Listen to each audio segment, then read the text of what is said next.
I want to talk to you today about your intentions. Your intentions make a difference on how you experience something and the results that you get from that experience. There's even books out there that talk about the power of intentions. And I've heard people comment and say, well, wait a minute, intentions? There's no power in intentions. Intentions are weak and wimpy. It's what you follow through and actually do that matters. That's where the power is. What you actually do is not what your intention is. And I just want to clarify, there's kind of two aspects of that word, and maybe two definitions and two ways that is used. And it's true. Those things that we say, well, yeah, I intend to be on time at my job, and for some reason it just doesn't happen like I want it to. Yeah, that's intention, and follow through and commitment, that's different. I'm talking about a different kind of intention that is powerful. It's the intention, the reason behind what you do. That kind of intention. For example, why do you go to your job? If your intention for going to your job is just to earn money, not that that's a bad thing, but your job may not be that pleasant of an experience for you if all you're doing, if your whole intention and reason for going to that job is just to earn the money. However, you could go to that job not because of the money, but because you're looking for social outlets and ways to connect and be with people. And you might enjoy that job a whole lot better socializing. You might find yourself in trouble a lot, getting reprimanded because, God, get to it. Quit gabbing over there and get doing what I'm paying you to do, right? So there's different intentions, different reasons why you do what you do. Now, you could go to your job because you're looking for new ways to expand your knowledge and gain new experience. Maybe you want this job as a step in your abilities to maybe create your own business. You want this experience in a job first. And so there's all kinds of reasons, intentions, why you go to that job. And those reasons why you do it have a huge difference on your experience in that job and then the results that you get from it.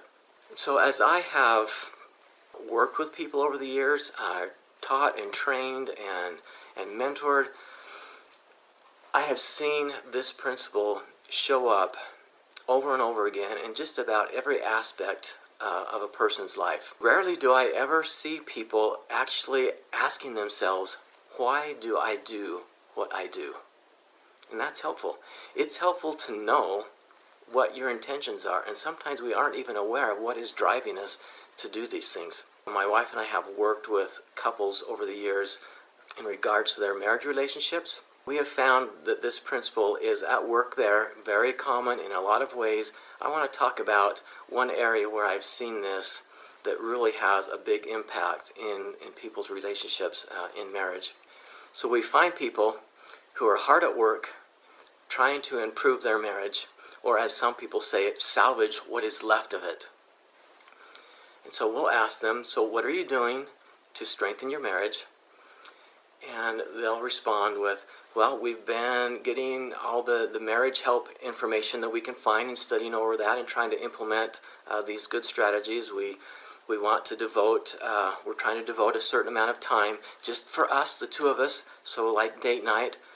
And we're trying to make sure that when we communicate, we're communicating with listening as a major part of that, listening without interrupting. We're trying to make sure that we're supporting each other in duties and responsibilities, so we'll fill in for each other, help out there. And so we do all of these different strategies, and we're doing all these good things to strengthen our marriage, but it's not helping. We're not getting the results that we want from doing these good things. I just come back and ask the question, so why are you doing what you're doing? Well, for the marriage, right? So what I have found, this is true for anything, but in this relationship, doing the right things for the wrong reason is still going to undermine your relationship. Doing good things, no matter what the reason is probably still better than not doing good things, but the results are way off the mark. And so I try to go, a little bit deeper on this really, is it for the marriage? We need to find, sometimes there is a subconscious intention that we're not even aware of. And that's the thing that I'm trying to get to. I want to help you to understand this, that we need to really know, why do we do what we do? And so I will ask, so when you're doing these good things, what are the feelings that you're experiencing as you do these good things to enhance and strengthen your marriage? What are the thoughts and the feelings that are coming up? And this takes quite a bit of deep reflection and thinking and digging to come up with this. But what we find sometimes is the insight is almost scary, but it's good that we've got it out. Now we can deal with it. So we find that people, as they're doing these good things for their marriage, what they're feeling and thinking is, I don't want to be here. I wish I was doing something else. I'm feeling angry. I'm annoyed. I'm being frustrated, and bitterness and resentfulness. And so what is going on here? If you are doing good things but not having good feelings about it, that is almost a sure sign that you've got a subconscious intention that is undermining the good works that you're doing. So as we continue to dig and explore what these thoughts and feelings are about, to find really what is this intention, what have we really got subconscious going on, what is our reason for doing what we're doing. And what we have found is things like this, that I'm doing this because I want to look like I'm the hero, or I want to look like I'm the martyr or a victim kind of thing. I'm doing all these good things, and I'm collecting them, and I'm storing them over here to use as ammunition for our next argument. Because my belief system is telling me, in the end, this isn't going to work, but it's not going to be on my shoulders.